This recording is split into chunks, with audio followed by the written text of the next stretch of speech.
नमस्कार विद्यार्थियों, मैं दिनेश पारिक स्वागत करता हूं आपका जीके बाय डीके चैनल पर। विद्यार्थियों, आज का जो मैराथन है वो बहुत ही महत्वपूर्ण मैराथन है और बहुत जितने प्रश्न आए वो अपने सही होने चाहिए। पहला टारगेट। दूसरा टारगेट कि कम और क्वालिटेट पढ़ने से आना चाहिए। ऐसा नहीं है कि फिर हम 20 पन्ने लेकर के 25 पन्ने बड़े बड़े लेकर के बैठ जाएं। मैंने 13-14 मैराथन ये जो इसके अंदर स्लाइड बनाई है छोटी छोटी, उन स्लाइड्स के माध्यम से मैं पूरी तरह से कवर करने का प्रयास करूंगा। देखिए, कोई चीज़ की लिमिट नहीं होती, ज्ञान अनंत होता है, ठीक है ना। ज्ञान की कोई सीमा नहीं होती, लेकिन जितना हमें जो संस्थाओं ने बताया, धन सेवा आयोग ने जितना बताया है उतना ही हम पढ़ें तो ज़्यादा बेटर रहेगा। और उसी के अकॉर्डिंग हमने नवाचार यानी नवीन आचार, पुरानी चीज़ें अगर 2001 या 1999 का कोई शिक्षा में जुड़ा तो निश्चित रूप से वो नवाचार नहीं है, और इस आधार पर हमने नवीन चीज़ों को ही इसमें शामिल किया है। बाकी चीज़ों को मैंने निश्चित रूप से छोड़ दिया। नवाचार मतलब नवीन चीज़ें, ठीक है। तो चलिए शुरू करते हैं।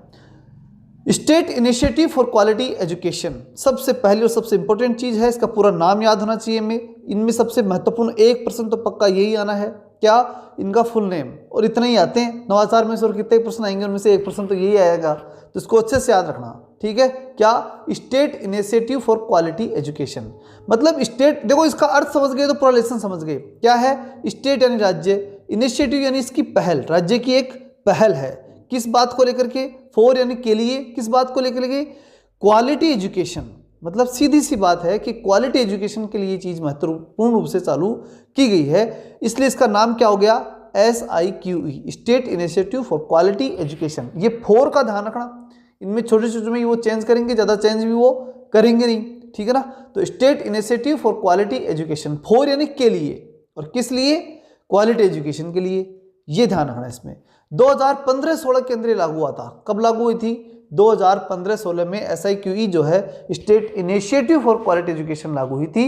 अब आप इसको कोरोना से जोड़ के मत देख लेना, ये क्वालिटी एजुकेशन की बात थी, बहुत पहले से ही थी, ठीक है। चलते हैं। अब प्रश्न इसमें ये उठता है कि जो क्वालिटी एजुकेशन जो था वो किसके लिए और कब और कौन कौन से स्कूलों में, ये सब चीज़ें हमें ध्यान जाननी होगी, इनको अच्छे से समझना। तो सबसे पहली चीज़ प्रारंभिक शिक्षा में, किसमें? प्रारंभिक शिक्षा। प्रारंभिक शिक्षा में यानी 1 से 5, और उन बच्चों के लिए था सभी राजकीय विद्यालयों। सभी राजकीय विद्यालय का मतलब क्या हुआ? चाहे आपको कोई भी राजकीय विद्यालय हो, कहने का मतलब चाहे 1 से 5 वाली हो, चाहे इससे ऊपर वाली हो 8 वाली, चाहे 10 वाली, और चाहे 12 वाली, कोई सी भी हो।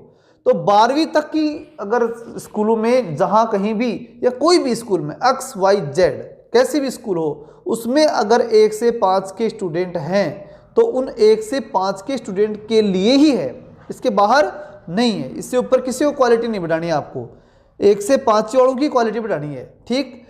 मुख्य उद्देश्य शैक्षिक स्तर का उन्नयन, दिख ही रहा है भाई। क्वालिटी एजुकेशन तो शैक्षिक स्तर बढ़ेगा, शिक्षा की गुणवत्ता, बताओ ये बात वही है। तो दो चीज़ें इसमें ध्यान रखी गई कि शैक्षिक स्तर बढ़े, बच्चों का स्तर बढ़े, और क्वालिटी में उनको सुधार हो सके, इसलिए उच्च गुणवत्ता शिक्षा, इन दोनों से मिलाकर क्या बनेगी? उच्च गुणवत्तापूर्ण शिक्षा सुनिश्चित करना, ये इसका प्रमुख टारगेट रखा गया। कुल मिलाकर हमेशा एक बात ध्यान रखना, क्वालिटी एजुकेशन, बस क्वालिटी एजुकेशन देना है। अब ये सारी बातें क्वालिटी एजुकेशन से जुड़ी हुई हैं, और ध्यान रखना किनको देनी है? 1 से 5 तक के बच्चों को ही देनी है। कब से शुरू हुई थी? 2015-16 से प्रारंभ हुआ था SIQE, ठीक। आगे चलते हैं। किसने सहयोग किया? अगला प्रश्न उठता है कि सहयोग किसका था, सपोर्ट किसका, फंडिंग किसने दी? तो यूनिसेफ ने दी। किसने दी? यूनिसेफ। यूनिसेफ जो है उसने सपोर्ट किया, उसने फंडिंग उपलब्ध कराई। ये बात भी आपको विशेष रूप से याद रखनी है, ये प्रश्न आने की पूरी संभावना है। अगला आता है कि जब हम SIQE की बात करते हैं तो इसके क्या कार्यक्रम हैं। SIQE जो कार्यक्रम है ये पूरा अपने आप में एक प्रोग्राम है, कार्यक्रम है, और इस कार्यक्रम के अंदर जो है वो कौन कौन सी चीज़ें चल रही है ये महत्वपूर्ण है। तो सबसे पहली चीज़ चल रही है उसके अंदर CCE, सतत समग्र मूल्यांकन। C और E यानी एवोल्यूशन, कंटिन्यूस, और C पहला का मतलब है कंटिन्यू, सतत, और कॉम्प्रिहेंसिव, लगातार सबके साथ मिलकर के, ठीक है। तो सीधा सा हिंदी में याद रखना, कोई दिक्कत नहीं। CCE का मतलब याद रखना आप, तो CCE यानी सतत समग्र मूल्यांकन। दूसरा बाल केंद्रित शिक्षण, चाइल्ड सेंटर्ड पेडागोजी, ठीक है ना, CCP। गतिविधि क्रिया आधारित अधिगम। तो तीसरा जो है एक्टिविटी, तीसरी चीज किस पे जोर दिया गया? एक्टिविटी बेस्ड लर्निंग के ऊपर जोर दिया गया।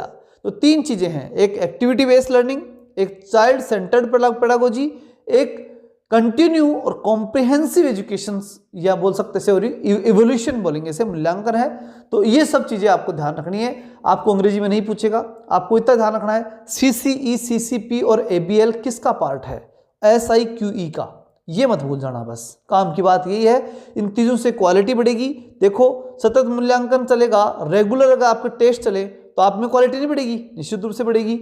और अगर आपके ऊपर ही सेंटर रख के मैं हर चीज दूंगा तो निश्चित रूप से आपकी क्वालिटी बढ़ेगी। और यही बात क्या है कि आपको ही मैं कोई गतिविधि दूं, आपको कुछ काम करने के लिए दूं, तो उससे भी आपके अंदर क्वालिटी डेवलप होगी। तो ये तीनों ही काम क्वालिटी डेवलप करने के लिए है, सतत, समग्र मूल्यांकन, बाल केंद्रित शिक्षण और गतिविधि आधारित लर्निंग, ठीक है ना। और ये तीनों की तीनों योजनाएं इसमें चलाई गई। इन तीनों को लागू करने के लिए फिर बात उठती है कि राज्य सरकार कर क्या रही है। तो राज्य स्तर के ऊपर जो है वो संबलन कार्यक्रम चलता है। आपने सुना होगा संबलन चलता है स्कूलों के अंदर, अगर ये बड़े अधिकारी जाकर चेक करते हैं क्या कर रहे हैं क्या नहीं कर रहे, स्कूलों को एक संबल मिलता है इससे, ठीक है। मॉनिटरिंग हेतु वो चेक करते जाकर के निदेशालय प्रारंभिक शिक्षा, ये ध्यान रखना, कौन, प्रारंभिक शिक्षा, क्योंकि मामला प्रारंभिक शिक्षा का है, 1 से 5 तक के ही है, तो प्रारंभिक शिक्षा ही देगी, इसको संभालेगी कौन, प्रारंभिक शिक्षा संभालेगी। तो निदेशालय प्राथमिक शिक्षा है, प्रारंभिक शिक्षा, और एसआईक्यूई अनुभाग, प्राथमिक और प्रारंभिक में अंतर होता है, वो हम आगे पढ़ेंगे, लेकिन अभी एक बार इतना समझ लेना, निदेशालय प्रारंभिक शिक्षा और एसआईक्यूई अनुभाग, अनुभाग जो है वो कौन किसका, एसआईक्यूई के नाम से अनुभाग कहाँ बना, निदेशालय प्रारंभिक शिक्षा के अंदर बना दिया गया। कहने का मतलब यह है कि प्रारंभिक शिक्षा को ही कंट्रोल करना है, उसमें गुणवत्ता लानी है, तो विभाग भी प्रारंभिक शिक्षा का ही होगा, वही निदेशालय, विभाग नहीं बोलेंगे, फिर इसे निदेशालय ही बोलेंगे, डायरेक्टरेट ही है ये, ठीक है ना। तो डायरेक्टरेट जो है यानी निदेशालय जो है प्रारंभिक शिक्षा का, उसके अंदर ही एक अनुभाग है, एक पॉइंट है या बोल सकते एक जगह है जिसे हम एसआईक्यूई अनुभाग बोलेंगे, वहां से ये सब संचालित होती है। क्या संचालित होती है, स्कूलों में 1 से 5 तक के जो बच्चे हैं उनके ऊपर 3 काम होते हैं, सीसीई, सीसीपी और एबीएल, ये 3 चीजें ध्यान रखना, ठीक। अब बात करते हैं एसआईक्यूई के टारगेट, उद्देश्य क्या है। तो निश्चित रूप से साफ साफ उद्देश्य दिखाई दे रहा है हमारे को, ठीक है, इसमें उद्देश्य में कोई दिक्कत नहीं है। क्या उद्देश्य है, उद्देश्य क्या दिखाई दे रहा है कि विद्यार्थी स्तर पर 1 से 5 तक प्रारंभिक शिक्षा जो है वहां एक काम होना है, 1 से 5 तक के स्कूलों में काम होना है, 1 से 5 तक के बच्चों के लिए होना है। फिर होना क्या है, तो सबसे पहले ट्रांजिशन रेट में उच्चतम स्तर पर सुधार, ट्रांजिशन रेट जो है बढ़नी चाहिए। क्वालिटी है, देखो हर जगह सुधार ही बात आएगा और कुछ नहीं करना आपको, इतनी सी समझ लो, क्वालिटी एजुकेशन, बस सुधार ही सुधार पूछेगा और कुछ नहीं बताना।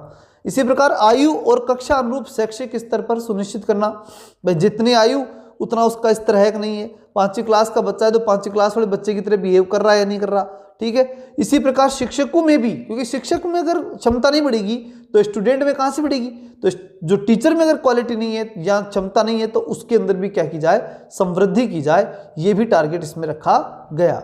अगली चीज आती है अकादमिक सहयोगकर्ता तैयार करना। अकादमिक सहयोगकर्ता जो सहयोग करते हैं, जैसे एकेडमी एंड स्कूल, अब स्कूल में सहयोग करने वाले कौन हो सकते हैं, एसआईक्यूई के, वहाँ के टीचर हो सकते हैं, वहाँ के प्रधानाचार्य हो सकते हैं, जैसे विद्यालय प्राचार्य, प्रभारी टीम टीचर, प्रभारी टीचर मतलब जिसको दे दिया कार्यभार कि भाई आपको एसआईक्यूई का काम संभालना है, तो वो और वहाँ का प्राचार्य वो प्रमुख रूप से उस स्कूल के अंदर ये कार्य करेंगे और वो इसको चलाने का प्रयास करेंगे। अकादमिक सहयोग जो है वो वहीं के लोग दे सकते हैं, दूसरा कोई नहीं दे सकता। अकादमिक का मतलब क्या होता है, जो इंस्टीट्यूट है, इंस्टीट्यूट का सपोर्ट जो कैसे मिलेगा। अभी हमने बात की कि इकोनॉमिक सपोर्ट कौन कर रहा है इसको, एसआईक्यूई को, तो यूनिसेफ कर रहा है, और जो इंस्टीट्यूट सपोर्ट कौन करेगा, यानी बोल सकते हैं अकादमिक सपोर्ट, तो वहाँ की स्कूलें करती हैं। अगली चीज बात आती है कि जिला स्तर पर अकादमिक समूह का निर्माण और क्षमता वर्धन, ठीक है, कोई दिक्कत नहीं, जैसे स्कूल स्तर पर है वैसे जिला स्तर के ऊपर भी क्या किया जाएगा, अकादमी समूह बनाए जाएंगे, 2 या 2 से अधिक अकादमियों को इकट्ठा करके और समूह बना देंगे, और वो क्या करेंगे, उन समूह का जिला स्तर के ऊपर अकादमिक समूह का निर्माण। अब हम देखें तो जिला स्तर के ऊपर अकादमिक समूह का निर्माण और क्षमता वर्धन, ठीक है, क्षमता बढ़ेगी और अकादमिक समूह बनाए जाएंगे और उनमें क्षमता भरी जाएगी। जिला स्तर पर भी अकादमियाँ गठित की जाएंगी, अकादमिक समूह बनाए जाएंगे। बच्चों की अधिगम संबंधी कठिनाइयां समझना और उनको दूर करना। बच्चों की जो भी अधिगम संबंधी समस्या है, समझ में नहीं आ रहा, उनके कोई दिक्कत आ रही है, पढ़ने में समस्या है, तो उन कठिनाइयों को दूर करना, ठीक है ना, ये भी इसमें टारगेट है। भय मुक्त वातावरण है, शैक्षिक उन्नयन है, व्यक्तित्व का विकास है, ये सारे काम जो है वो ऐसा ही क्यों, देखो क्वालिटी मतलब क्वालिटी, अब वो कोई भी हो सकती है। भय मुक्त वातावरण होगा, वहीं तो बच्चे का डेवलपमेंट होगा। शैक्षिक उन्नयन होगा तो बच्चे का डेवलपमेंट होना है। व्यक्तित्व का विकास होगा तो बच्चे का विकास होगा। तो कुल मिलाकर के एक ही चीज समझ लो, आप क्वालिटी दे रहे हो, और क्वालिटी दे रहे हो तो वो क्वालिटी के संबंधित सारे शब्द ध्यान रखो वो इसमें आएंगे। बच्चों की सृजनशीलता, मौलिक चिंतन, एबीएल द्वारा शिक्षण अधिगम प्रक्रिया को आनंदमय और रुचिकर बनाना। एबीएल में क्या होगा, एक्टिविटी बेस्ड लर्निंग, जैसे कि कुछ शब्दों के साथ एक्टिविटी करना, खेल खेल में सीखना, पहाड़ी गिनती खेल खेल में सीखना, ये किंडरगार्टन जो है वो पद्धति काम में लेना, ये किस में आएगी, एबीएल में आएगी।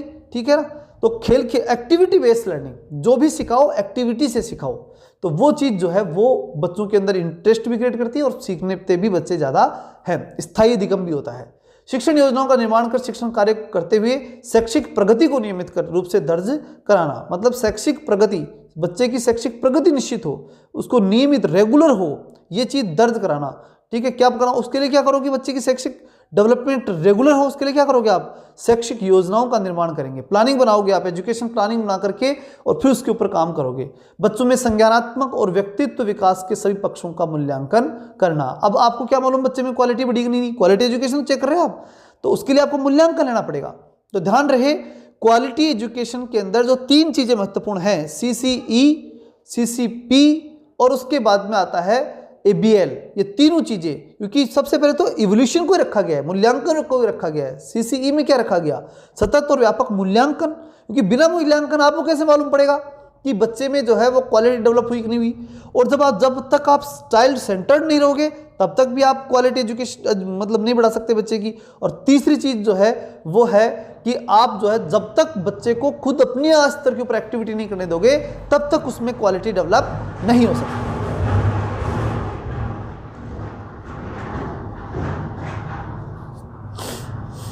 तब तक उसमें क्वालिटी डेवलप नहीं हो सकती। ठीक है, ये बात पे आपको ध्यान रखनी है। आगे चलते हैं अपन, उपलब्धि प्रगति अभिभावक से साझा करना। जब अब क्वालिटी हुई नहीं हुई, कितनी हुई, ये सब तय करने के लिए हमें क्या करना पड़ेगा, और जो तय हो जाए, हमने मूल्यांकन तो किए ना, तो उस मूल्यांकन के अकॉर्डिंग किसको भेजोगे आप, प्रगति पत्र भेजोगे। उपलब्धि की प्रगति पत्र बना देना अपने स्कूल में, वो कहाँ भेजोगे, अभिभावकों के पास भेजेंगे। विद्यालय का नामांकन ठहराव को बढ़ाना, विद्यालय में बच्चे की संख्या बढ़े, क्वालिटी दोगे तो बढ़ेगी, नहीं तो फिर नहीं बढ़ेगी। मेन बेसिक चीज यही है, क्वालिटी बढ़े, और क्वालिटी बढ़े तो उसके अंदर क्या होगा कि वहां पर आप बच्चों को ठहराव कर सकते हो, उनमें बालकों और शिक्षकों के अंदर क्षमता वर्धन कर सकते हो। ये सारा, इन सब को करने से ही क्वालिटी बनेगी, और क्वालिटी बनेगी तो ही ये सारे काम हो पाएंगे। दोनों अन्योन्याश्रित है, दोनों एक दूसरे पर आश्रित है। अब ये तो हो गई साधारण जानकारी इसके संबंध में। अब आती है संचालन। इसका संचालन कौन करेगा, इसको चलाएगा कौन, तो आर्थिक सहयोग यूनिसेफ देगा। संचालन करेगा प्रारंभिक शिक्षा निदेशालय बीकानेर, और मैंने थोड़ी देर पहले भी बताई थी बात, निदेशालय बीकानेर जो है वो प्लस राजस्थान स्कूल शिक्षा परिषद प्लस SCERT।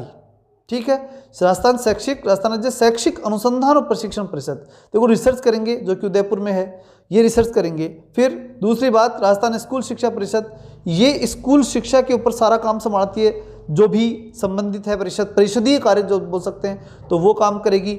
निदेशालय तो सारे के सारे जो है ना, ये अगर जब तक नहीं जुड़ जाते तब तक आप क्वालिटी की बात भूल जाओ।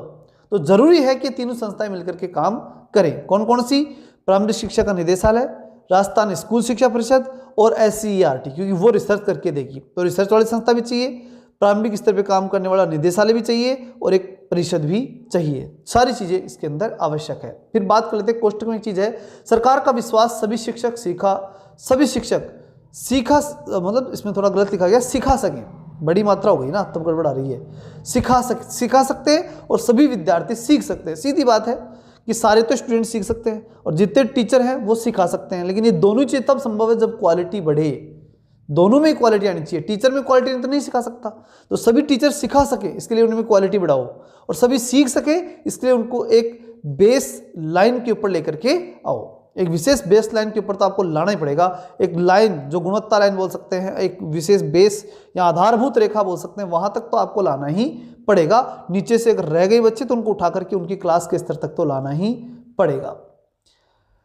बात करें आगे इसके अंदर, ये यहाँ तक की बात समझ में आ गई कौन कौन सी? निदेशालय बीकानेर, स्कूल शिक्षा परिषद, SCERT, तीनों तो ये, और चौथा आर्थिक सहयोग के लिए मैंने बताई रखा है यूनिसेफ। ये सारे मिलकर के क्या करेंगे?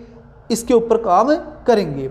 अब इन तीनों को देख लो, देखो ये तीनों ही इंपॉर्टेंट, इसमें मेन रिलेशन के अंदर ये तीन चीज काम की है। कौन सी? CCE, CCP और ABL।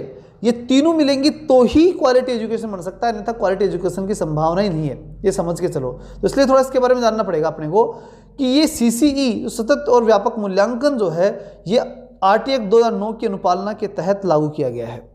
फिर अक्टूबर 2009 के अंदर CBSE के द्वारा लागू कर दिया गया था, ठीक है ना। उसके बाद में 11-12 के अंदर पहले 9वीं अक्टूबर 2009 में तो 9वीं क्लास में लग गया था, CBSE ने लगाया था। 10-11 में 10वीं क्लास में, मतलब जिस साल उसी साल उस क्लास में, जैसे 9वीं में 2009 में और 10वीं के अंदर 2010 में।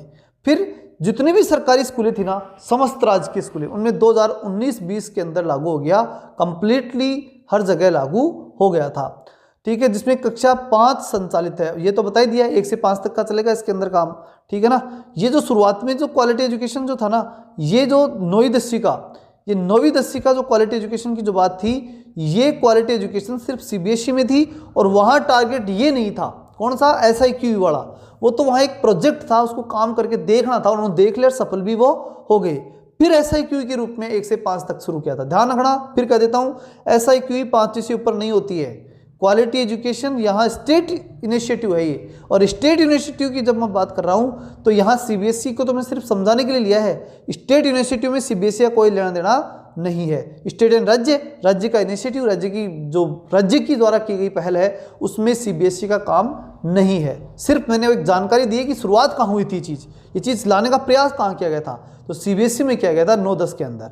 लेकिन जो मूल रूप से 5वीं तक जो किया गया, ये 19-20 के अंदर यहाँ पर किया गया। इसको जो समस्त राज्य के विद्यालयों प्रदेश के में लगा दिया था ये, तो ठीक है ना। और राजस्थान के अंदर अब बात कर लेता हूँ। अब मैं किसकी बात कर रहा हूँ? राजस्थान की। जो आपको पूछेगा उसको देखो ध्यान से, ये तो साधारण जानकारी जरूरी थी वहां देना कि भारत में कैसे रहा, लेकिन यहाँ 2010-11 के अंदर, अब ध्यान देना, 10-11 में तो पायलट प्रोजेक्ट के रूप में ये चालू हुआ था, और पूरे राज्य में 2015-16 में लागू हुआ था। दोनों सन याद रखना, वहां पर पायलट प्रोजेक्ट 9-10 में, ठीक है ना, 9वीं क्लास में 9 में, 10वीं क्लास में और 10 में, यहाँ पर भी पायलट प्रोजेक्ट के रूप में शुरुआत था, लेकिन वो ये 1 साल बाद, यानी 2010 में ये पायलट प्रोजेक्ट में हुआ। लेकिन जब इसे पूरे भारत में लागू करने की बात आई तो ये 15-16 के अंदर भारत में लागू हुआ था। ये ध्यान रखना, SIQ पूरे भारत में, पूरे राजस्थान में कब लागू हुई? तो 2015-16 में लागू हुई थी। अब हम बात कर लेते हैं इसके अंदर दूसरी संस्था, और दूसरा जो महत्वपूर्ण कार्य CCP, इसको तो समझने की जरूरत नहीं है, चाइल्ड सेंटर पेडागोजी है। स्टूडेंट सेंटर में होना चाहिए, यानी टीचर इस बात पर छोड़ दे कि बच्चा अपने आप कितना सीख पाता है, और जो कुछ भी टीचर करेगा वो बच्चे के अकॉर्डिंग करेगा। बच्चा जितना सीखता है उतना ही सिखाना है, और उसके अकॉर्डिंग धीरे धीरे चलता रहना है, मन से कुछ भी नहीं करना, अकॉर्डिंग टू यू। जैसे आज मैं भी आपके लिए चाइल्ड सेंटर्ड पेडागोजी कर रहा हूँ, वह पेडागोजी नहीं है, ये एजुकेशन है, ये मान लो। बाकी आप जैसा कहते हुए वैसे करना पड़ता है यूट्यूब पर भी, ठीक है ना, अकॉर्डिंग टू यू चलना पड़ता है हमें। फिर गतिविधि आधारित ABL की हम जब बात करते हैं, एक्टिव बेस्ड लर्निंग, तो वो भी एक महत्वपूर्ण चीज़ है। एक्टिविटी बेस्ड लर्निंग में देखो खेल तो आएगा, खेल में सीखना, मैंने बताया थोड़ी देर पहले। ऐसा अधिगम जो होता है खेल वाला, वो स्थायी होता है, कक्षा 1 और दूसरे के लिए प्रमुख रूप से काम आता है। ABL ध्यान रखना, ABL प्रमुख रूप से पहली दूसरी क्लास के लिए काम आती है। फिर तो बच्चा समझ जाता है, वो एक्टिविटी बेस्ड लर्निंग कराओ चाहे मत कराओ, उसके ज़्यादा इंटरेस्ट नहीं था। लेकिन पहली दूसरी वाला तो जैसे जो है लंगड़ी टांग खेलेगा तो भी उछल के 1 2 3 गिनती सीख जाएगा, तो ये एक्टिविटी बेस्ड लर्निंग है वो, ठीक है ना। नींव मजबूत करने के लिए, बच्चों की पहले दूसरे में तो नींव मजबूत होगी, तो ये एक्टिविटी बेस्ड लर्निंग नींव मजबूत करने के लिए काम आती है। इसके लिए गतिविधि कक्ष भी बनाया जाता है स्कूलों में, जो लगभग, ये आंकड़ा याद रखने की जरूरत नहीं है, मैंने लिख दिया, लेकिन ध्यान रखना आ जाए तो बाय द वे 16x20 का एक कक्ष होगा, वो उसमें 40-50 बच्चे बैठ सके, इतनी व्यवस्था उसमें होनी चाहिए, इतना एक गतिविधि कक्ष, एक्टिविटी कक्ष जो है वो होना चाहिए। हम बात कर लेते हैं इसके अंदर कि अब वहाँ तो डेफिनेटली जब एक्टिविटी करोगे तो रुचि का आनंददायक तो होगा ही होगा, कोई दिक्कत नहीं है। अब हम देख लेते हैं इसके अंदर SIU की परियोजना, SIQE जो है क्वालिटी एजुकेशन वाली जो परियोजना है, उसको संचालन करने के लिए इसकी जो निकाय हैं उनके ऊपर बात कर लेते हैं। निकाय कौन सी इंस्टीट्यूट प्रमुख रूप से काम कर रही हैं? 2-3 तो आपको मैंने बता दिए कौन कौन से। देखो, यूनिसेफ पैसे देता है, इसके प्रारंभिक शिक्षा निदेशालय, एक परिषद है राजस्थान शिक्षा परिषद, इसके अलावा जो है वो अपने एक संस्था और थी, इसमें भी ध्यान में निकल गई मेरे, एक बार वापस देखो इसको, ये थी SCERT, याद रखना इसको, ठीक है ना। जिस मेरे दिमाग में निकली तो निश्चित रूप से आपके भी निकल सकती है। SCERT अच्छे से याद रखना। तीन चीज़ें हो गई ना, कौन कौन सी? प्रारंभिक शिक्षा निदेशालय, स्कूल शिक्षा परिषद और SCERT, तीनों मिलकर के, तीनों है। और चौथी यूनिसेफ। ये सारे मिलकर के इसके ऊपर काम करते हैं, किस पे? क्वालिटी एजुकेशन पे। और स्टेट इनिशिएटिव है, ये राज्यों का है, ये इसमें कोई दिक्कत आपके है भी नहीं। आगे चल रहे थे अपन, ये क्या आ गया, इसको भी सही कर लेते हैं।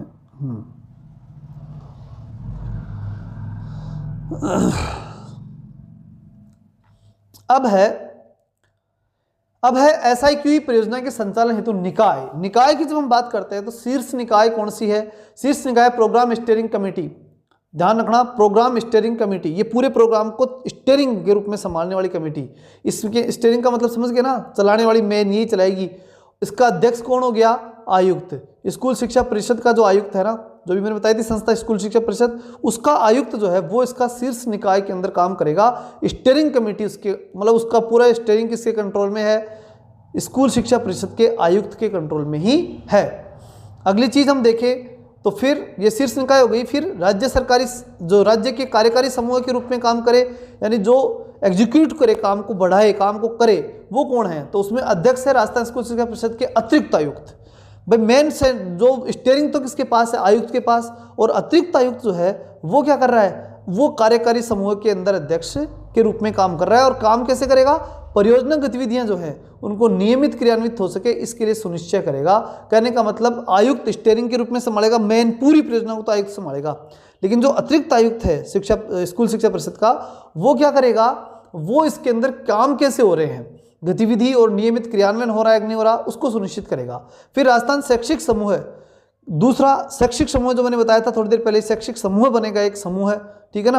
राज्य शैक्षिक समूह, तो जिला स्तर के ऊपर शैक्षिक समूह, अकादमिक समूह जो है वो बनते हैं। तो पूरे राजस्थान स्तर के ऊपर जो शैक्षिक समूह बनेगा वो देखते हैं अपन, शैक्षिक समूह कौन सा बनेगा। तो उसके अंदर अध्यक्ष होगा SCERT उदयपुर। तो ये बात भी मैंने बताई थी, ये दूसरी संस्था है जो रिसर्च के ऊपर काम करती है, ठीक है ना, जो रिसर्च करके चीज़ों को उपलब्ध करवाने का काम करती है। तो ये जरूरी है। तो इस रिसर्च वाली संस्था के द्वारा क्या किया जाता है? टेक्निकल सपोर्ट दिया जाता है, शैक्षिक और तकनीकी पक्ष संबंधित निर्णय, क्योंकि निश्चित रूप से ये रिसर्च और तकनीकी का काम करती है। तो ये लाभ दे देगी, कौन देगी? SCERT देगी, ठीक है। और ऊपर जो है, जो राजस्थान स्कूल शिक्षा परिषद, वो इसको नियमित रूप से क्रियान्वित हो सके ये तय करेगी। और फिर तीसरी जो चीज आती है इसके अंदर, वह है जिला कोर ग्रुप। मैंने बताया था थोड़ी देर पहले ऊपर, अगर आपने ध्यान दिया हो, जिले के अंदर कोर ग्रुप बनेगा। जिले में ग्रुप कैसे जो बनेगा, उसके अंदर कौन कौन होगा? जिला शिक्षा अधिकारी, जो प्रथम जिला शिक्षा अधिकारी प्रथम माध्यमिक शिक्षा का होगा वो, और दूसरा जिला स्तर के ऊपर कार्य। ये क्या करेगा? जो DCG है, जिला कोर ग्रुप, उसका अध्यक्ष जिला शिक्षा जो अधिकारी है प्रथम, जिला शिक्षा अधिकारी प्रथम, जो माध्यमिक शिक्षा के संबंध में होगा, ठीक है, वो उसका कोर ग्रुप जिले के ऊपर संभालेगा। इसको जिले पे कौन संभालेगा? वापस सुन लो, जिला कोर ग्रुप, यानी जिले पे संभालने वाला व्यक्ति। और वो कौन है? वो है जिला शिक्षा अधिकारी प्रथम। जिला शिक्षा अधिकारी प्रथम माध्यमिक शिक्षा से रिलेटेड होगा ये। फिर जिला स्तर पर, जिला स्तर के ऊपर कार्यक्रम के क्रियान्वयन और मॉनिटरिंग के लिए ये काम करेगा कि जिले पर सब कुछ कैसे संभाला जाए। तो यहाँ बात हमने क्या जानी? जिले पर संभालने के लिए जिला कोर ग्रुप, ऊपर राज्य के शैक्षिक समूह के रूप में, राज्य के शैक्षिक समूह के रूप में, यानी उसको इसी SIQE को टेक्निकल सपोर्ट देने का काम कौन करेगा? SCERT टेक्निकल सपोर्ट देगा। और फिर उसके ऊपर जिले पर क्या पढ़ा अपन ने? जिला core group, technical support, SCERT, कार्यकारी समूह, मतलब इसको नियमित रूप से क्रियान्वित करने के लिए राजस्थान स्कूल शिक्षा परिषद। ये तीनों संस्थाएं अपना अपना काम प्रमुख रूप से करेगी। जिले पे जिला कोर ग्रुप, उसका अध्यक्ष जिला शिक्षा अधिकारी प्रथम माध्यमिक शिक्षा वाला। SCERT उदयपुर के द्वारा इसको टेक्निकल सपोर्ट दिया जाएगा। और राजस्थान स्कूल शिक्षा परिषद के द्वारा क्या किया जाएगा? इसको उसके जो आयुक्त हैं उनके द्वारा, जो उपायुक्त बोल सकते हैं, अतिरिक्त आयुक्त, वो राज्य कार्यकारी समूह के रूप में काम करेंगे। अब हम चलते हैं परियोजना का क्रियान्वयन, यानी जो SIQE है इसका क्रियान्वयन कैसे होगा, इस परियोजना का क्रियान्वयन किस प्रकार से होगा, चलाएगा कौन? तो देखिए सबसे पहली चीज आती है संचालन। संचालन की बात करें तो निदेशालय माध्यमिक शिक्षा राजस्थान बीकानेर, ये ध्यान रखना। आप देखो इस बात को अच्छे समझना, SIQE 1 से 5 तक है, प्रारंभिक शिक्षा के लिए है, प्रारंभिक शिक्षा वालों के लिए है, सारे काम बात तो वो क्लियर है। लेकिन फिर भी जब परियोजना को क्रियान्वित करने की बात आती है तो देखो प्राथमिक को प्राथमिक वाले नहीं कर सकते, फिर उससे ऊपर वाले चाहिए। तो माध्यमिक शिक्षा बीकानेर का जो निदेशालय है वो इसको संचालित करेगा, ठीक है ना, प्राथमिक से ऊपर वाला। तो निदेशालय माध्यमिक शिक्षा बीकानेर इसको संचालित करता है। फिर शैक्षिक समर्थन प्रशिक्षण कार्यक्रम, उसकी रूपरेखा तैयार करना, ये सब कौन करेगा? स्कूल शिक्षा परिषद। अभी थोड़ी देर पहले मैंने बताया था जो भी इसके संबंध में कार्यकारी काम होंगे, ठीक है, देखो टेक्निकल सपोर्ट कौन करेगा? SCERT। और जब कार्यकारी काम की बात हो रही है तो स्कूल शिक्षा परिषद ही संभालेगी। ध्यान रखना, कार्यकारी का मतलब काम करना सारा किसको है? स्कूल शिक्षा परिषद को। सपोर्ट देने की बात है वो तो SCERT टेक्निकल सपोर्ट देगी, जिला ग्रुप कोर ग्रुप जिले में बढ़ाएगा, वो तो है। लेकिन यहाँ जो बात आ रही है कि टॉप संचालक तो कौन? टॉप संचालक इस परियोजना का है बीकानेर से माध्यमिक शिक्षा निदेशालय, वो चलाएगा। फिर पूरे राज्य के अंदर इसको जितने भी काम करेगा इसके संबंध में, संचालक तो वो हो गया, लेकिन कंट्रोलर करना, जैसे शैक्षिक समर्थन देना, प्रशिक्षण करना, ठीक है, इसके कार्यक्रमों की रूपरेखा तैयार करना, मतलब छोटे मोटे जितने काम करने हैं वो सारे काम राजस्थान स्कूल शिक्षा परिषद जयपुर ही करेगा। फिर इसके ऊपर समस्त अकादमिक कार्य मैंने बताई दिए, एकेडमिक रूप से टेक्निकल सपोर्ट है, कुछ भी है वो कौन देगा? RSCRT उदयपुर इसको सपोर्ट करेगा। फिर पैसे वैसे देने की बात आती है तो यूनिसेफ और बौद्ध शिक्षा परिषद, और जो भी इनके द्वारा क्या किया जाएगा? परियोजना का संचालन किया जाएगा। इनके द्वारा भी टेक्निकल सपोर्ट दिया जाता है। लेकिन ध्यान रखना, इनके द्वारा दिया जाता है इसका मतलब ये बिल्कुल नहीं कि SCERT नहीं देती, RSCRT नहीं देती, RSCRT भी टेक्निकल सपोर्ट के संबंधित काम करती है। फिर आ जाओ जिले के ऊपर, ठीक है, तो जिले पे देखेंगे तो क्या आएगा? नियोजन क्रियान्वयन मॉनिटरिंग के मुख्य सलाहकार के रूप में समर्थन प्रदान करना, यानी जिले के ऊपर सारे काम जिला समर्थन अध्येता DSF के द्वारा किया जाएगा। ये भी मैंने थोड़ी देर पहले। अच्छा, इसमें दो चीजें हैं, ध्यान रखना। जिला स्तर पर जैसे आते हैं ना अपन, तो वहां दो चीजें स्टार्ट होती है। एक बार वापस देख लो इसको, एक बार क्लियरिटी, ये यहाँ से प्रश्न आने की पूरी संभावना है। देखो स्पीडली देख लो, कोई जल्दी वो नहीं है, बहुत टाइम खराब नहीं करेंगे अपन, लेकिन याद होना चाहिए, बहुत महत्वपूर्ण है चीज। देखो क्या बताया मैंने सबसे पहले, निदेशालय बीकानेर माध्यमिक शिक्षा का, वो तो चूंकि प्राथमिक वाला नहीं संभाल सकता, क्योंकि काम प्राथमिक कर रहे हो तो उससे ऊपर वाला ही चाहिए। तो इस बात को ध्यान रखते हुए तो आप क्या करोगे? माध्यमिक शिक्षा निदेशालय को तो इसका संचालक बनाओ, डायरेक्टर, उसके नीचे लाओ आप, उसके नीचे किसको लेके आओगे? राजस्थान स्कूल शिक्षा परिषद को। क्या करेगी ये शैक्षिक समर्थन देगी, प्रशिक्षण देगी, कार्यक्रम की रूपरेखा बनाएगी, सारे काम करेगी। फिर आओ आप सीधा किसमें? RSCRT उदयपुर। ये क्या करेगी? समस्त एकेडमिक काम सारे कौन संभालेगी? RSCRT उदयपुर संभालेगी। ये इसके समकक्ष हो गई बराबर, इधर ये लोग प्रशिक्षण आदि का काम करेंगे और RSCRT क्या करेगी? एकेडमिक काम करेगी। फिर उसके बाद तीसरी समकक्ष है, ये तीनों समानांतर काम करेंगी। कौन सी? यूनिसेफ और बौद्ध शिक्षा समिति, ये भी परियोजना का संचालन करेगी। और तो ये तीनों बराबर काम हो रहे ना, रूपरेखा तैयार करने वाली अलग, अकादमिक कार्य करने वाली अलग, संचालन करने वाली अलग, तीन संस्थाएं बराबर की होगी। लेकिन फिर जब हम जिले पे आते हैं तो जिला समर्थन अध्येता और जिला निष्पादन समिति, दो अलग समितियां, दो हैं, अलग अलग हैं। क्या करेंगे? एक सपोर्ट करने वाली और एक काम को करने वाली। सपोर्ट करने से क्या होता है? काम करने से होता है। तो लेकिन फिर भी दोनों संस्थाएं इंपॉर्टेंट है, ध्यान रखना, जिला समर्थन अध्येता और जिला निष्पादन समिति, DSF और DDC, ये दोनों संस्थाएं नीचे की तरफ काम करेंगी। क्लियर है? कोई दिक्कत नहीं आएगी। इसकी PDF जो है वो आपको टेलीग्राम पे मिल जाएगी, मैं पूरा PDF वहाँ पहुँचा दूंगा आपको। आगे चलते हैं फिर उसके बाद में जिला निष्पादन समिति को थोड़ा सा देख लो, इसमें कौन कौन आता है। देखो जिले के ऊपर जब आप काम करोगे, निष्पादित करोगे, कार्य कंप्लीट करोगे, तो उसके लिए सबसे इंपॉर्टेंट काम करने वाला व्यक्ति होता है कलेक्टर, अध्यक्ष। तो वो अध्यक्ष हो गया। क्या उद्देश्य है? वो क्वालिटी एजुकेशन, और क्या करोगे? यहाँ क्वालिटी बढ़ानी है आपको, शिक्षा में गुणवत्ता सुधार, कार्य शैक्षिक भौतिक अन्य विद्यालय संबंधी एजेंडा की समीक्षा करना। कहने का मतलब यह है कि स्कूल में क्वालिटी बढ़ाने के लिए काम हुए कि नहीं हुए, शैक्षिक स्तर पे क्या हुआ है, शैक्षिक स्तर पे क्या हुए, भौतिक और अन्य विद्यालय स्तर के ऊपर क्या हुए, क्या एजेंडा चला, ये सब क्वालिटी एजुकेशन हुआ या नहीं हुआ, कौन संभालेगा? कलेक्टर संभालेगा। बस इतना ध्यान रखना है, ठीक। तो जिला निष्पादन समिति का निष्पादन का काम कौन कर रहा है? कलेक्टर कर रहा है, ये ध्यान रखना। बात कर लेते हैं नवीन शिक्षा संकुल की। नवीन शिक्षा संकुल की हम बात करें तो तो अब इसमें बात करें, हम नवीन शिक्षा संकुल की बात कर रहे हैं। नवीन शिक्षा संकुल व्यवस्था की हम जब बात करें तो मुख्य जिला शिक्षा अधिकारी के माध्यम से जिले में SIQ कार्यक्रम को सफल मॉनिटरिंग, ये जिले में ही काम करती है, ध्यान रखना। कौन? नवीन शिक्षा संकुल मुख्य जिला शिक्षा अधिकारी के माध्यम से, किसके? जिला शिक्षा अधिकारी है, उसके माध्यम से काम होगा। और SIQ कार्यक्रम को सफल मॉनिटरिंग के लिए काम करती है। कौन करती है? नवीन शिक्षा संकुल। 33 जिलों की हम जब बात कर रहे हैं, ठीक है, किसकी बात करें अपन? 33 जिलों के अंदर। तो 33 जिलों के अंदर जो है ये मुख्य जिला शिक्षा अधिकारियों का व्हाट्सएप ग्रुप तैयार करके पूरे 33 जिलों के जितने मुख्य जिला शिक्षा अधिकारी है ना, उन सारे मुख्य जिला शिक्षा अधिकारी यानी 33 आदमियों को एक व्हाट्सएप ग्रुप से जोड़ दो। और वो 33 के 33 क्या है, जिला शिक्षा अधिकारी हैं। और वो क्या करेंगे फिर, SIQ कार्यक्रम की समस्त जानकारी का आपस में एक दूसरे को आदान प्रदान करेंगे। व्हाट्सएप से सीधा से इलाज है सब, चूंकि जिला शिक्षा अधिकारी मेन काम है। नवीन शिक्षा संकुल में काम करने वाला कौन है, जिला शिक्षा अधिकारी। अब ये क्या है, नवीन शिक्षा संकुल का मतलब क्या है, इतना ही समझ लो आप कि इसके माध्यम से एक व्हाट्सएप ग्रुप बनेगा और जितने भी जिला शिक्षा अधिकारी ना वो इसमें जुड़ जाएंगे और वो फिर पूरे जिले के अंदर SIQ को इम्प्लीमेंट करेंगे। ये है इसमें। आगे चल लेते हैं फिर। SIQ के तहत शिक्षकों को निर्देश, अब जो क्वालिटी एजुकेशन बढ़ाना है तो उसके लिए शिक्षक यानी टीचर्स को क्या निर्देश दिए गए हैं। तो देखो सबसे पहली बात वही बात ध्यान रखना, 1 से 5 तक पाठ्यक्रम को 4 टर्मों में, देखो पहले 4 थे अब 3 हो गए, वर्तमान में कितने हैं 3, सितंबर, जनवरी और मार्च। पहले 4 टर्म हुआ करते थे, अब याद नहीं रखने 4, 3 याद रखो, और 3 महीने ही काफ़ी हैं, तारीख उरीख के चक्कर में मत फंसना। सितंबर, जनवरी और मार्च 3 महीने। कौन कौन से, सितंबर, अच्छा सब में बराबर अंतर है, देख लेना चाहिए, 4 महीने का अंतर मिलेगा।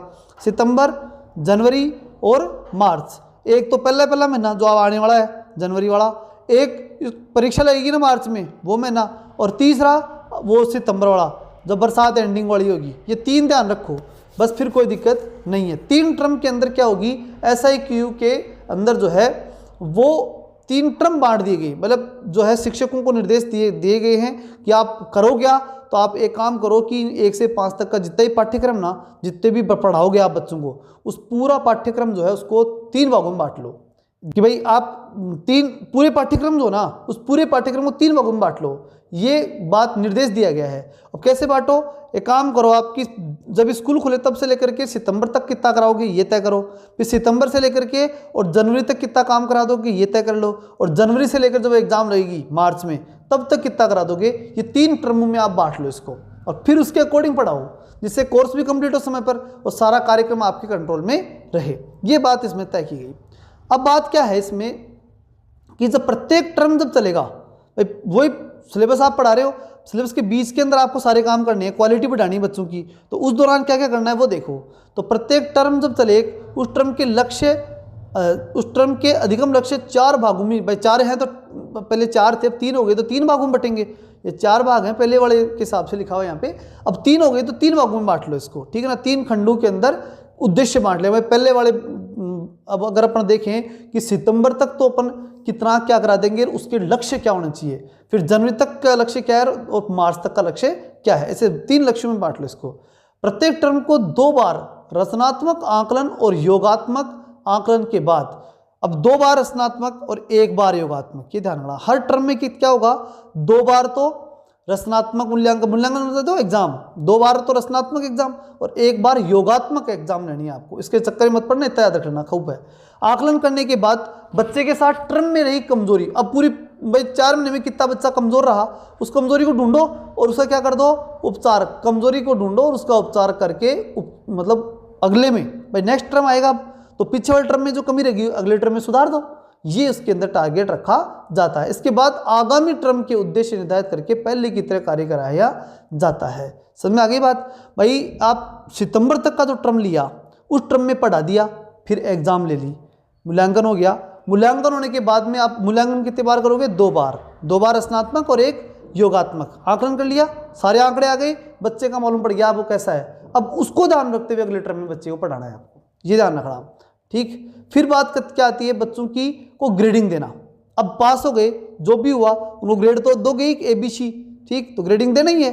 तो अब वो ग्रेडिंग की स्थिति क्या है, फॉर्मेटिव और समेटिव, समेटिव फॉर्मेट, एक तो होती है फॉर्मेटिव और एक समेसिव फॉर्मेट, 2 के अंदर दी जाती है। लेकिन आप तो ये 3 ग्रेड ध्यान रखो, छोड़ो इस चक्कर को, तो ठीक है ना। इतना ध्यान रखो कि A ग्रेड में स्वतंत्र रूप से कर लेता है, A ग्रेड स्वतंत्र रूप से कर लेता है यानी आगामी स्तर।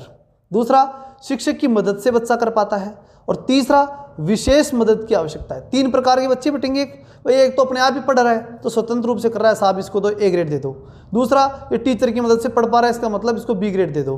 और तीसरी ग्रेड दोगे जब बच्चा भाई नहीं पार पट रही इससे, तो ग्रेड C में इसको रखना पड़ेगा। ये प्रारंभिक स्तर पर है ये बच्चा भी, और जो टीचर के सहयोग से कर रहा है माध्यमिक स्तर पे, मध्यम स्तर हो गया इसका, और ये आगे निकल गया, आगामी स्तर पे पहुंच गया। इस प्रकार 3 प्रकार की ग्रेडिंग बच्चों को आपको देनी होगी।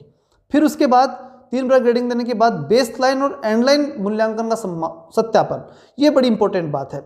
एक तो होती है बेस लाइन और एक एंड लाइन, ये दोनों मूल्यांकन से मालूम पड़ेगी भाई बच्चा कितनी क्वालिटी का है, इसका बेस कितना है। बेस लाइन ढूंढोगे आप, ये बच्चा तो चौथी में है और वो दूसरी क्लास का बेस है इसका, भाई इतनी क्वालिटी इसमें डेवलप हुई है, तो बेस लाइन हो गई।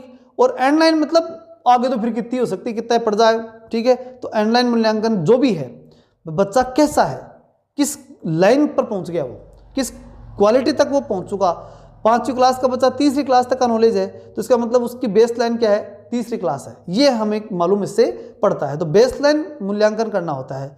डाइट के दिनत एसटीसी के विद्यार्थी और शिक्षकों के द्वारा क्या किया जाता है, ये काम क्या होता है, ये सत्यापन का काम डाइट वाले जो बच्चे होते हैं ना, डाइट वाले जो लोग होते हैं, डाइट के दिनत एसटीसी के जो विद्यार्थी हैं वो और उनके जो शिक्षक हैं उनके द्वारा ये काम कर लिया जाता है, ठीक है ना, ये जरूर ध्यान रख लेना। विद्यार्थी की प्रगति की जानकारी अभिभावक को देनी पड़ेगी भैया, अब वो तो देनी है। 3रे महीने 4 महीने से आप एक टर्म पूरा कर रहे हो तो बच्चे को गार्जियन तक जानकारी पहुंचनी चाहिए, तो ये बात आपको ध्यान रखनी है। तो विद्यार्थी की प्रगति की जानकारी अधिक अभिभावक को मिलनी चाहिए।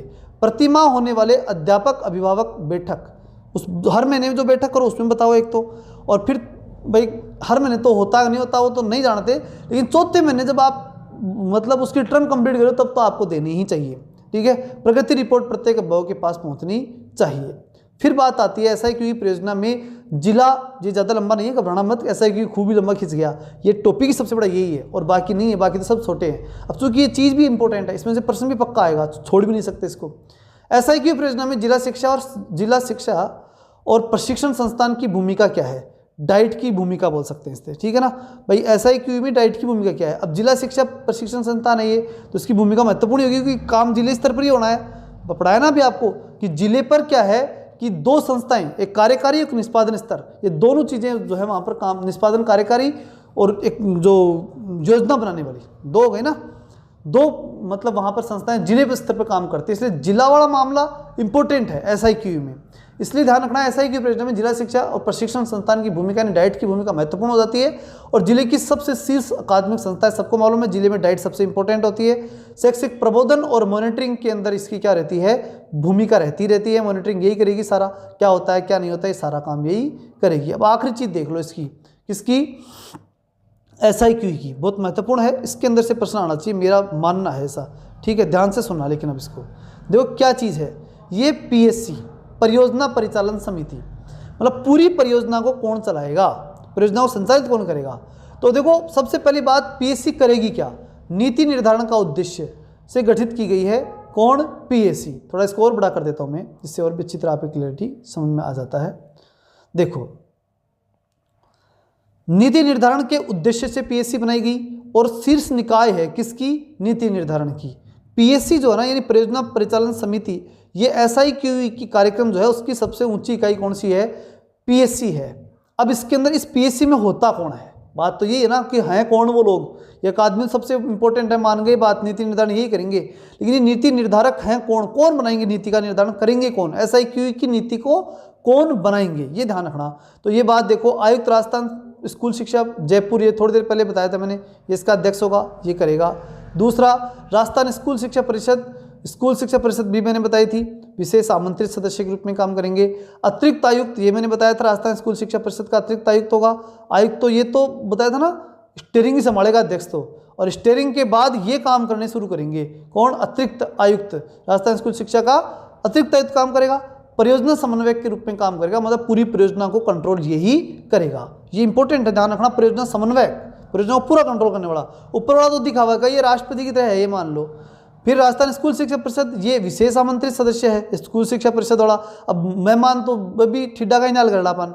फिर अगली चीज क्या आई, अतिरिक्त आयुक्त राजस्थान स्कूल शिक्षा परिषद परियोजना समन्वयक, ये है मेन चीज, मतलब ये पूरी परियोजना को संभालने वाला व्यक्ति है कौन, अतिरिक्त आयुक्त राजस्थान स्कूल शिक्षा परिषद। फिर उसके बाद में क्या आया, सचिव आया, डायरेक्टर की बात हो रही है। अब देखो माध्यमिक शिक्षा निदेशालय बीकानेर का निदेशक जो है, उसका जो सदस्य सचिव है वो इसका प्रतिनिधित्व करेगा, किसका, निदेशक माध्यमिक शिक्षा राजस्थान बीकानेर का।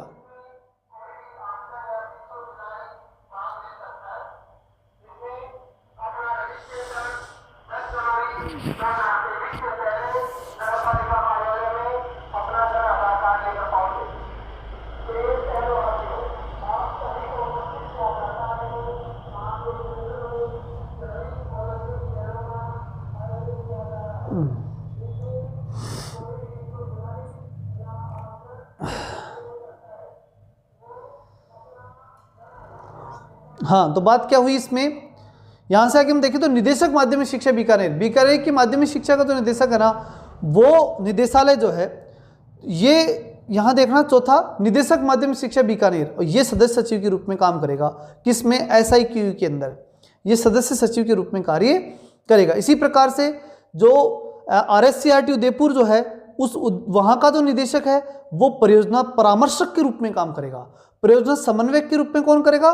परियोजना परामर्श के रूप में कौन करेगा? राजस्थान स्कूल शिक्षा परिषद का सदस्य जो डायरेक्टर अतिरिक्त आयुक्त है वो तो किसके रूप में? समन्वयक के रूप में काम करेगा। और परामर्शक के रूप में कौन करेगा? RSCRT का जो निर्देशक है, डायरेक्टर है, वो किसके रूप में काम करेगा? परियोजना को परामर्श देने वाले के रूप में। फिर यूनिसेफ वाले क्या करेंगे? ये परियोजना का परामर्श देंगे। बोर्ड शिक्षा समिति परामर्श देगी। और जिला शिक्षा अधिकारी जो है वो, जो जिला शिक्षा अधिकारी माध्यमिक शिक्षा थर्ड रोटेस, इंपॉर्टेंसी समझ लो बात की। और इंपॉर्टेंसी यहाँ पर जो है वो ये है कि जितने भी इसके अंदर सदस्य हैं, जो दिख रहे हैं ना आपको सारे सदस्य, ये सारे के सारे सदस्य ही सब इस कार्य को पूरी तरह से संचालित कर पाएंगे। और ये बोले कि इन सब के द्वारा ही मिलकर के, इन सब के द्वारा मिलकर के ही इस कार्य को एक नीति निर्माण के रूप में, SIQU की जो नीति निर्माण होगी वो इनके द्वारा ही किया जाएगा। यह आपको ध्यान रखना है। इसके अंदर एक चीज़ और देख लेते हैं फटाफट अपन, आकलन और मूल्यांकन कैसे होता है। इसमें जो टेक्स्ट लगते हैं ना, चौथे महीने लगते हैं, 3 ही लगेंगे, चौथे महीने से लगेंगे, वो कैसे लगते हैं उनको एक बार थोड़ा सा देख लेते हैं अपन, क्या स्थिति है वो समझ लो। तो देखो यहाँ बात है आकलन मूल्यांकन की। संपूर्ण पाठ्यक्रम 3 टर्म में विभाजित है। कितने टर्म में विभाजित है? सारा पाठ्यक्रम 3 टर्म जो है उसके अंदर ये विभाजित रहेगा। पहला FA फर्स्ट, दूसरा FA 2। मतलब FA का मतलब क्या हुआ, जो मैंने बताया था कि ये देखो नीचे दे भी रखा है यहाँ, रचनात्मक। FA का मतलब क्या है? रचनात्मक आकलन। और ऐसे का मतलब योगात्मक आकलन। तो रचनात्मक आकलन 2 है, तो FA कितने लगने हैं? 2 लगने हैं। FA first, FA 2। अब SA 1 लगेगा, ठीक। तो तीनों का एक समझ में आ गई की बात, योगात्मक और रचनात्मक। तो रचनात्मक 2, योगात्मक 1, 45% पाठ्यक्रम हो जाना चाहिए इसमें। टेस्ट इसमें कितना कोर्स होना चाहिए? 45%। कब तक हो जाना चाहिए? सितंबर के महीने तक हो जाना चाहिए। ये इस साल के अकॉर्डिंग 2022-23 लिख दिया मैंने, बाकी वही बात है। समझ में आ रही है बात? हर साल हो गए। तो फिर दूसरी टर्म की बात कर ले, तो दूसरी टर्म चलेगी, उसके अंदर अगले दो FA लगेंगे, 3 और 4, और 1 लगेगा अगला सेकंड क्या लगेगा? ऐसे। और इसमें कितना कोर्स होना चाहिए? 40% कोर्स होना चाहिए। और ये कब तक हो जाना चाहिए? जनवरी तक। अब बच गया कितना? 15%। ये आखिरी टर्म में हो जाना चाहिए। 5वां 6वां तो लगेगा FA और 1 लगेगा ऐसे, और उसके बाद में तीसरा ऐसे हो जाएगा, और 15% ही बचेगा लास्ट में। तो वो कोर्स होकर के उसमें रिपीटेशन या रिवीजन वाली क्लासें वो सारी हो जाएंगी, और फिर बोर्ड एग्जाम आई जाएगी, ठीक है ना, वो कंप्लीटली हो जाएगा। इस प्रकार से जो है क्वालिटी एजुकेशन वाला मामला जो है 1 से 5 का ये ध्यान रखना, ये ठीक है ना। यहाँ ये समझ करके बोर्ड के एग्जाम और ये मत समझ लेना, इसका मतलब समझो आप। इसका मतलब ये है कि मार्च तक कंप्लीट हो जाना चाहिए। 1 से 5 के लिए ही है क्वालिटी एजुकेशन। अब देखो वीडियो ज़्यादा लंबा बन रहा है, अब बनाना मुश्किल होगा, फिर आप पढ़ोगे नहीं, कई चक्कर हो जाते हैं, ठीक है। इसलिए आगे चलेंगे नहीं,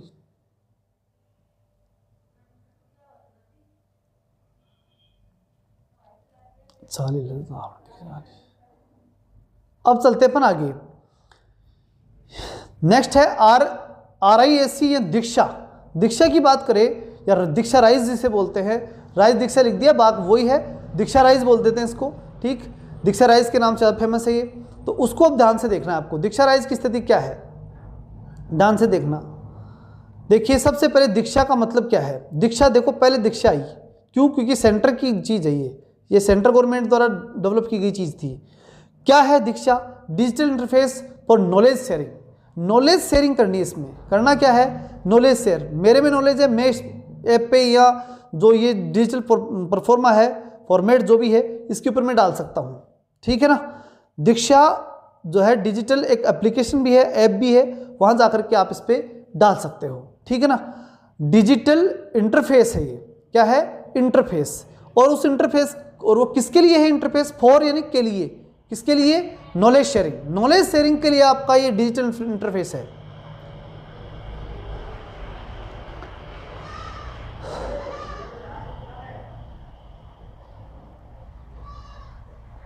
तो दीक्षा किसके लिए है, नॉलेज शेयरिंग के लिए है, फॉर यानी के लिए, समझ रहे हो ना। और किसके माध्यम से, डिजिटल इंटरफेस। ये एक इंटरफेस है, अगर आपसे पूछा जाए कि दीक्षा क्या है तो एक इंटरफेस है, डिजिटल इंटरफेस है ये, ठीक है।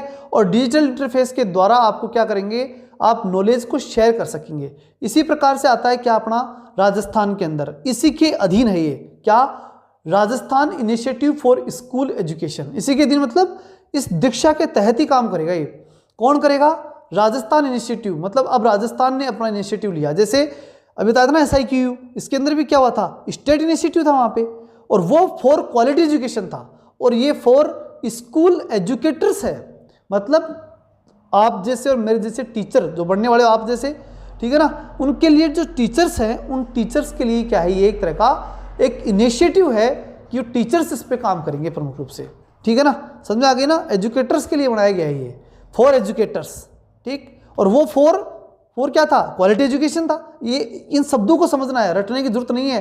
ये फॉर, इन, ऑफर, ये रटने बैठ जाते हो, गलत है। सीधी सी बात है, अर्थ समझो, समझ में आएगा, काम हो जाएगा, कोई ज़्यादा बड़ी बात ही नहीं है, ठीक है। अब हम देख लेते हैं इसमें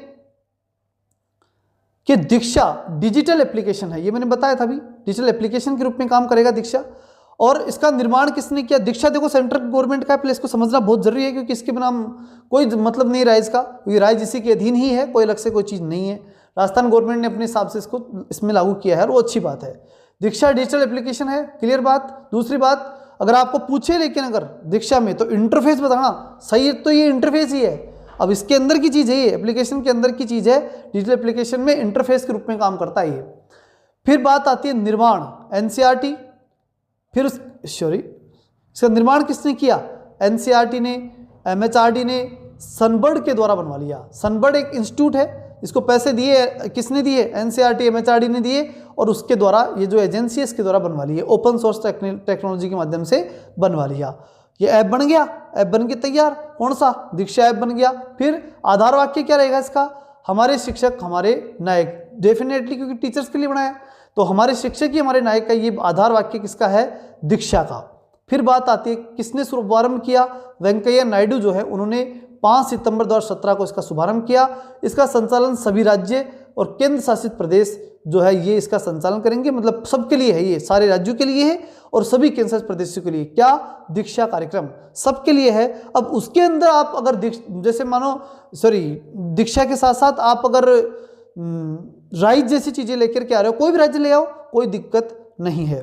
बात क्या हो रही है फिर पाठ्यक्रम की, तो पाठ्यक्रम की जब हम बात करते हैं तो CBSE, NCERT और जो स्टेट जो CERTs हैं, ठीक है, स्टेट वाली जैसे RSCRT अपने, तो ये भी अपने जो पाठ्यक्रम है वो इसमें डाल सकते हैं, इसके अंदर रख सकते हैं। कितनी भाषाओं में, 36 भाषाओं के अंदर इसके अंदर रखा जा सकता है। अब बात कर लेते हैं अपन इसमें कि कक्षाएं जो इसकी होंगी वो 1 से 12 तक का ई कंटेंट होगा। इसके अंदर दीक्षा में क्या होगा, 1 से 12 तक का ई कंटेंट, पहली से लेकर 12 तक की सारी सामग्री, किताबें सब उपलब्ध हैं। किसमें है, दीक्षा में। अभी भी आपको चाहिए कोई किताब पढ़ने के लिए तो वो वहाँ से डाउनलोड कर सकते हो 1 से 12 तक की। ई विद्या क्योंकि ऐप है ये, ठीक है ना, ध्यान रखना। ई विद्या NCERT द्वारा दीक्षा पर चलाया जाने वाला एक क्या है, ये ध्यान रखना भाई। ई विद्या क्या है, चैनल है, ठीक है। ई विद्या क्या है, एक चैनल, और ये NCERT के द्वारा दीक्षा के ऊपर चलाया जाता है। दीक्षा पढ़िए अपन ने, सेंटर में है, तो दीक्षा में एक चैनल चलाया जाता है और उस चैनल का नाम क्या है, चैनल का नाम क्या है, ई विद्या। कौन चला रहा है, NCERT। किस पे चला रही है, दीक्षा का जो इंटरफेस है, यानी ये बोल सकता हूँ कि ऐप जो है उसके ऊपर, और 24/7 चलता है, कोई दिक्कत नहीं है। चैनल चल रहा है वहाँ ई विद्या के नाम से। फिर उद्देश्य की बात कर ले, क्यों बनाया भाई इस दीक्षा को, तो इसको दीक्षा को बनाने का उद्देश्य था स्कूली शिक्षा में सभी चरणों को पूरा करने, शिक्षक और छात्र दोनों को लाभ मिले इसका, कोई भी जाकर के ऐप को इस्तेमाल कर सके। टीचर्स के लिए विशेष ज़्यादा उपयोगी, वो उसके अंदर अपना नॉलेज शेयरिंग कर सके, अपने नॉलेज को वहाँ पर रख सके और शेयर करने के लिए काम आता है विशेष रूप से नॉलेज शेयरिंग, ठीक है ना। Digital interface for knowledge sharing, Diksha, समझ में आ रही ना बात। फिर उसके बाद में आता है बात अन्य उद्देश्यों की बात करें तो शिक्षा में डिजिटल टेक्नोलॉजी का समावेश हुआ ही है, दीक्षा के माध्यम से डिजिटल टेक्नोलॉजी आ गई। शिक्षा अभिभावक, शिक्षक अभिभावक शिक्षक छात्र संवाद से शंका समाधान, मतलब टीचर है, स्टूडेंट है, सब है इसमें, नाम ही है टीचर्स के लिए, एजुकेटर्स जो है ना, या फिर नॉलेज शेयरिंग जैसे। तो नॉलेज शेयरिंग जब आप करोगे तो किसको करोगे, स्टूडेंट्स को करोगे, अभिभावक हैं वो करेंगे, उनको करोगे, आपको कोई कर सकता है, आपस में टीचर कर सकते हैं। नॉलेज शेयर तो शेयर है, तो शेयरिंग आपस में कैसे भी कर सकते हो। फिर बात आ रही है शंका समाधान कर सकते हो। शिक्षण सामग्री आसानी से उपलब्ध भी हो जाएगी, किताब नहीं है तो तुरंत डाउनलोड कर लो वहाँ से या वहाँ पे जाकर देख लो। फिर शिक्षक की क्षमता में वृद्धि वहाँ से होगी। फिर बाध्यता, भाषा की बाध्यता समाप्त है, 36 भाषाएं कम होती हैं क्या आपकी, कोई राजस्थानी के लिए तो हमें संघर्ष करना पड़ेगा, ये तो बड़ी बात मैं भी कर रहा हूँ, ठीक है ना। इस बात को अच्छी तरह समझना पड़ेगा हमें। राजस्थानी भाषा, इसके लिए मैं वीडियो बनाऊंगा एक, राजस्थानी भाषा को हम सबको जाग रहे हैं। अगर राजस्थान के शिक्षक जाग रहे हैं तो हम तो पहले जागेंगे, तैयार हम तो पहले ही। और अगर हम सब मिलकर के राजस्थानी भाषा को मान्यता दिला दें तो फिर तो कुछ हमारा तो आवश्यकता पूरी होगी, फिर हमें क्या चाहिए, ठीक है। तो राजस्थान की भाषा को और अपनी सभ्यता संस्कृति को जिलाने का प्रयास तो हम निश्चित रूप से करेंगे, ठीक है। तो भाषा की बाध्यता समाप्त हो गई, आप जिस भाषा में चाहे बोल सकते हैं। मैं भी कई बार सोचता हूँ कि मारवाड़ी में पढ़ाऊँ था ना, लेकिन कर लूँगा ही, अब ज़्यादातर टावर फिर भी कौन पढ़े, ठीक है। चलिए आगे चलते हैं। शिक्षक आपसी संवाद के द्वारा समस्या समाधान कर सकते हैं, आपसी संवाद कर सकते हैं, समस्या समाधान शिक्षक भी कर सकते हैं, क्योंकि विशेष रूप से ये टीचर्स के लिए ही है। देखो नॉलेज शेयरिंग में टीचर्स का अच्छा काम हो सकता है, साथ ही बच्चों के लिए भी है, सबके लिए है वो तो। हालांकि हमने जो राइज बनाया वो स्पेशली टीचर्स के लिए, फॉर टीचर्स, फॉर एजुकेटर्स बोलेंगे वहाँ पे, वो चीज़ है। अब देख लेते हैं महत्वपूर्ण उपयोग की हम बात कर लेते हैं। तो विषय सामग्री इंपोर्ट करना हो जाएगा, वहाँ से अपन कोई भी विषय सामग्री ले सकते हैं दीक्षा के माध्यम से। मूल्यांकन और प्रगति हम देख सकते हैं वहाँ पर। TLM और कार्य पुस्तिकाएँ वहाँ पर उपलब्ध हो जाएंगी। निजी संगठन अपनी भूमिका वहाँ पर निभा सकते हैं, आप और हम सब मिलकर के वहाँ पर पढ़ाने का काम भी कर सकते हैं। वहाँ पे अपन भी नॉलेज शेयरिंग कर सकते हैं, कोई भी कर सकता है, कोई दिक्कत है नहीं वहाँ पे। उसके बाद में बात आती है क्या, अभिभावक, इसमें क्या था 2 में 2 और उसमें क्या है 3, जो स्माइल थर्ड है उसमें 21-21 है, 21 जून को 21 जून और इधर वाला भी 21 हो गया, और स्माइल 2 में 2 तारीख से शुरू हो रहा था। ये कोई ज़्यादा बहुत बड़ी बात है नहीं, याद आ जाएगा। सत्र 2021-22 हेतु आओ घर से सीखे, 2 बार आओ घर से सीखे और 1 बार घर पे ले जाकर सिखाओ। शुरू में तो यही करना पड़ेगा कि हर घर घंटी बजाओ तभी जगेंगे वो, फिर वो जग गए उसके बाद में जगाने की जरूरत नहीं है। फिर तो दोबारा में क्या आएगा, आओ घर पे सीखे, तिबारा में भी आओ घर पे सीखे। पहली बार ही जगाना घंटी, पहली बार ही बजानी है, ठीक। तो इस प्रकार से जो है ये मैटर आपका यहाँ तक का कंप्लीट हुआ। आगे का जो शिक्षा वाणी और इससे आगे का जो मैटर है ना, उसके लिए अब एक वीडियो बनाना पड़ेगा भाई, क्योंकि वो वैसे तुम्हें आ रहा विचार तो आज ही था सारा कंप्लीट करने का, और ये कंप्लीट ही है। आप तो सीधा लिंक में यहीं से चले जाओ और लिंक में जाओ और जाते ही दूसरी जगह पहुंचोगे ना, जहाँ पहुंचोगे वहाँ पर आपको यहाँ से आगे का मामला मिल जाएगा, ठीक है ना। चलिए मिलते हैं इसी वीडियो पे, आगे जाओ। अब भी चलो वहाँ आता हूँ, चलो जल्दी चलो, यहाँ से घर मत जाना, आज पढ़ के जाएंगे, पूरा कंप्लीट करेंगे इसको, ठीक। चलिए।